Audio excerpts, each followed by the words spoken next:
Chicken kurma. ఒక గిన్నె తీసుకున్నాను కూర చేసుకోవడానికి. 2 గరిటెలు నువ్వుల నూనె వేసాను. నూనె కాగింది. నేను ఉల్లిపాయ ముక్కలు వేస్తున్నాను. చూడండి, ఉల్లిపాయలు వేగుతున్నప్పుడే 1 స్పూను అల్లం వెల్లుల్లి పేస్ట్, 1 చిన్న స్పూను పసుపు,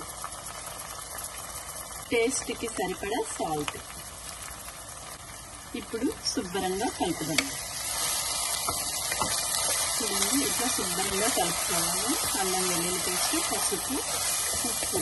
ఇది కొంచెం బ్రౌన్ కలర్ వచ్చాక చికెన్ వేసి చూపిస్తాను మీకు. ఒకసారి ఉల్లిపాయ ముక్కలన్నీ కలుపుదాం. చూడండి, శుభ్రంగా వేగిపోయాయి. ఇప్పుడు ఒక 1/2 కేజీ చికెన్ వేస్తున్నాను. చూడండి,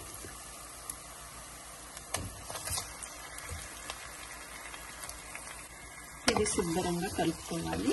కొంచెం ఒక 5 నిమిషాలు ఇట్లానే మగ్గాలన్నమాట. చికెన్ మగ్గాలి కాబట్టి నేను మూత పెడుతున్నాను. ఒక 10 నిమిషాలు అయ్యాక మళ్ళీ మీకు చూపిస్తాను. చూడండి, ఒకసారి మూత తీసి చూద్దాము చికెన్ మగ్గిందో లేదో. చూడండి, చికెన్ మంచిగా మగ్గిపోయింది. ఇప్పుడు ఇందులో నేను చికెన్ కుర్మా కాబట్టి ఈ కుర్మాలో బంగాళదుంపలు వేస్తున్నాను, క్యారెట్ ముక్కలు కూడా వేస్తున్నాను. చికెన్ కుర్మాలో బఠానీలు కూడా వేయాలి. ఇప్పుడు బఠానీలు కూడా వేస్తున్నాను. ఇప్పుడు ఈ కుర్మాలో కారం కూడా వేయాలి. కారం వేస్తున్నాను. చూడండి, నాన్ వెజ్ అంటేనే కారము, ఉప్పు అన్ని దిట్టంగా వేస్తేనే కర్రీ బాగుంటుంది అన్నమాట. ఇప్పుడు ఇదంతా కలుపుతాను. చూడండి, చికెన్ కుర్మా అన్ని వెజిటబుల్ కూడా వేస్తే రుచిగా ఉంటుంది అన్నమాట. కుర్మా అంటే అన్ని వేయాలి, వేస్తేనే బాగుంటుంది. ఇప్పుడు ఇందులో నేను గరం మసాలా ఏం వేస్తానో చూపిస్తాను. చూడండి, చూడండి అంతా శుభ్రంగా కలిపేసాను కారం వేసి. ఇప్పుడు ఒక 5 నిమిషాలు మగ్గ పెట్టాలి. కుర్మాలో చికెన్ కుర్మాలో మసాలా వేస్తున్నాను గ్రైండర్లో. చూడండి, ఇందులో ఏం వేసానంటే దాల్చిన చెక్క, లవంగ, ఇలాచి, గసగసాలు, అట్లానే నానబెట్టిన బాదం. చాలా బాగుంటుంది కుర్మాలో ఇట్లా వేస్తే. అట్లానే ఒక చిన్న టమాటాలు 3. చూడండి, ఒక 4 చిన్న టమాటాలు కూడా గ్రైండ్ చేసుకోవాలి.